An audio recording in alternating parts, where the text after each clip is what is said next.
sobrang dami ng mga banda na nakatikim ng matinding kasikatan mula 60s hanggang early 2000s. Lahat sila ay may kanya-kanyang kwento ng maalin sa pagsubok, sakripisyo, tagumpay at maging ng pagbagsak. Karamihan sa kanila ay nagbigay ng mga hindi makakalimutang mga kanta, mga tumatak na performance at mga kwento na maalin sa nakakatawa, nakakahanga at minsan ay hindi ka panipaniwala. Sa videong ito mga idol ay pagkwentuhan natin ang mga bagay-bagay tungkol sa ilan nating paboritong mga banda na maaari na ngayon mo lang din malalaman, tulad ng literal na pagsipa sa bandang Nirvana sa sarili nilang party mismo, ang tungkol sa napakasaklap na katotohanan at nakakamatay na karanasan ng mga miyembro ng bandang Slipknot sa likod ng napakastig nilang mga costumes at mga maskara, at ang pagbabayad ng malaki ng isang sikat na bokalista para sa insurance na kanyang patutoy na supot.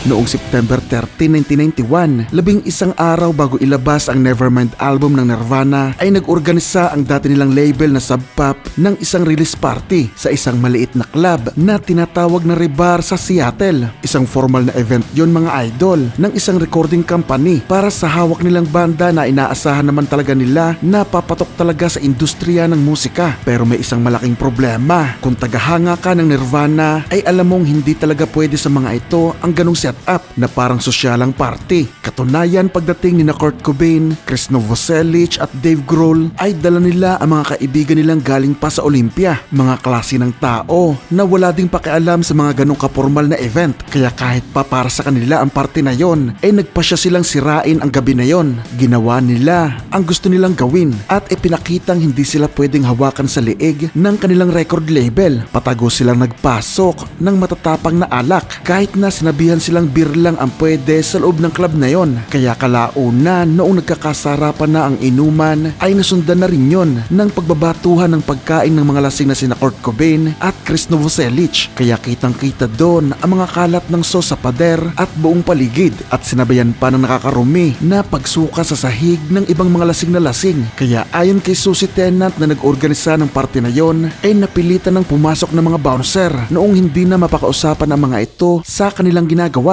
Pero sa halip na tumigil ay lalo pang nag-ingay ang mga ito. Makikita umano doon na naghahagis ng egsalad sa isang kaibigan, si Chris Novoselic, habang si Kurt Cobain naman ay nakikipag-asaran pa sa mga security. Kaya napilitan ang mga bouncer na bitbitin sina Kurt Cobain, Chris Novoselic, Dave Grohl at ilang kaibigan ng mga ito at itinapon ang mga ito sa labas. Ito ang pinakauna at nag-iisang pagkakataong pinatalsik ang isang banda sa kanilang sariling album release party. Pero syempre, alam naman nating hindi ito nakasira sa kanila. Mas niyakap sila ng mga kabataan noon, at pagkalipas nga lang ng ilang araw pagkatapos ng insidente na yon ay naging pinakasikat na banda na ang Nirvana. Sila na ang naghari at nanguna sa bagong era. Yeah. Woo! Ow, you hurt my arm!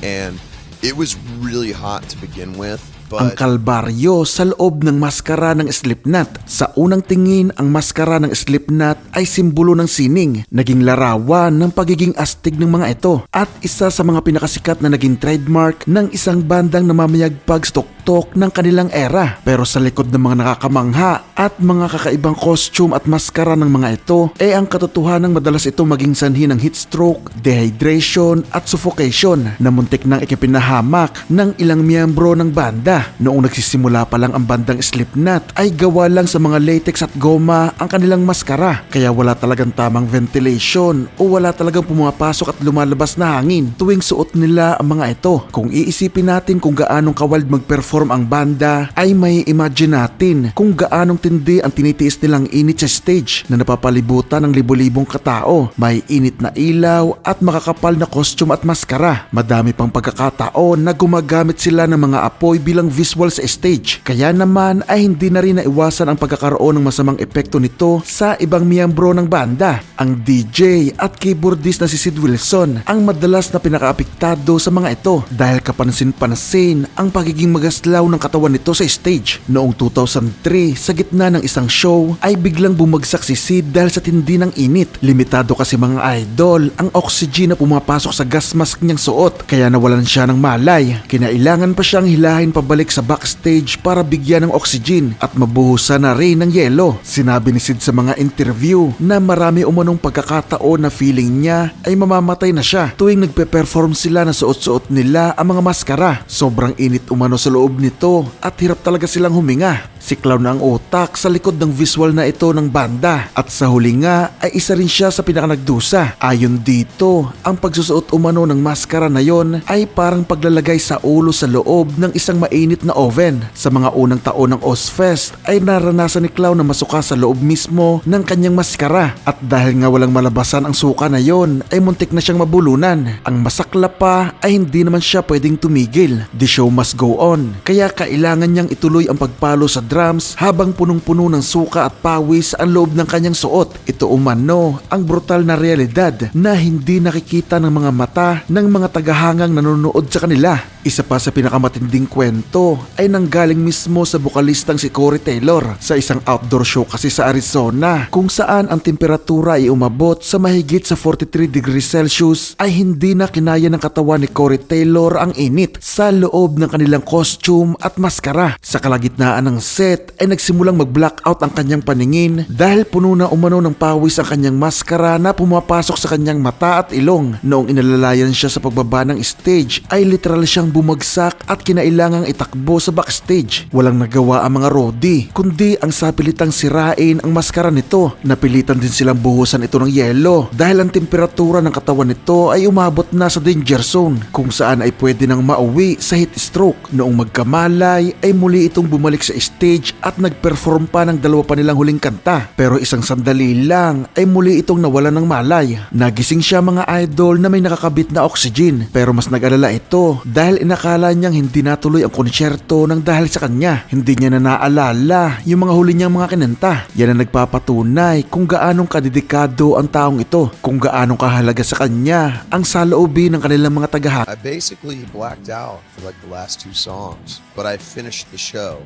figured that one out. I have no memory of those last two songs. I woke up backstage with an oxygen mask on, Chris Vane taking my shoes off. It's very weird. And my wife kind of looking at me, making sure I was okay. And I immediately just started freaking out. I was like, oh my God, we had to cut the show short. And she was like, no, you finished it. I'm like, excuse me? I did what? That's terrifying in a weird way, you know? Like, that just makes me go back and go, how many other shows have I finished that I have no At idea dahil nga what sa dami ng mga insidenteng ganito, lalo na noong nagsisimula pa lamang sila, ay nagkaroon na ng maraming pagbabago ang paraan ng paggawa nila ng costume at mga maskara. Halos lahat ay ginawa na ng may mas magaan at may mas malalaking butas na para sa hangin. Gumagamit na rin sila ng cooling systems at maging ng mga portable fans na ginagamit nila sa backstage tuwing nagkakaroon sila ng break sa setlist. Pero sa kabila ng mga panganib ay pinipili pa rin ng banda na magsuot ng mga ito para kasi sa kanilang mga idol ay bahagi na ang kanilang costume at mga maskara ng sakripisyo nila para sa kanilang sining at para na rin sa kanilang mga tagahanga. Isa sa pinakapraning na ginawa ng isang napakasikat na music artist ay ang bumayad ng napakalaking insurance para sa kanyang patutoy. Sa kasagsagan ng kasikatan ng bandang Van Halen mula late 70s hanggang mid 80s ay makikita ang mga ito nagpe-perform sa kung saan saang parte ng mundo. At syempre katulad ng napakaraming rakista noong panahon na yon ay hindi rin sila nakaiwas sa mga kontrobersya at mga hindi maiiwasang bisyo tulad ng alak, ipinagbabawal na gamot at syempre babae. Dahil dyan ay napapabalita dati na kumukuha ng insurance ang bokalista ng mga ito si David Lee Roth para protektahan ang kanyang katawan mula sa mga kababaihan. Noong 2013, sa pahayag na isinagawa ng programang HuffPost Live kay David Lee Roth ay nagkaroon ang mga ito ng tsansang linawin ang isyu na yon. Pero nilinaw nito na hindi umano katawan ang nilagyan niya ng insurance na nagkakahalaga nga ng $1,000,000 kundi ang kanyang supot na patutoy na binigyan niya ng pangalan bilang Little Elvis. No, it wasn't my body. It was little Elvis.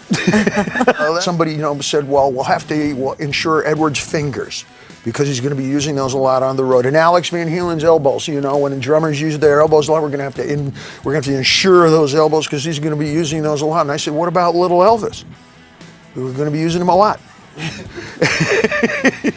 Thank you very much. Kinuha niya ang insurance na yon sa Lloyd's of London para umano maiwasan ang posibleng problema kapag nadisgrasyang nakabuntis siya habang nasa tours o kaya'y magkaroon ng babaeng maghabol sa kanya. Alin sa mga napag-usapan nating ito mga idol ang ngayon mo lang nalaman? At kung may ibang bagay kang gustong talakayin ay ilagay mo lang yan sa comment section. You got it tough. I've seen the toughest so Nagustuhan mo ba ang video natin ngayon? Kung oo, ay huwag mong kakalimutang mag-subscribe at i-click ang notification bell para lagi kang updated sa mga bagong kwento na tatalakay sa mga paborito mong banda. Pakilike na rin itong video bilang suporta sa ating channel. Maraming salamat sa inyong panonood.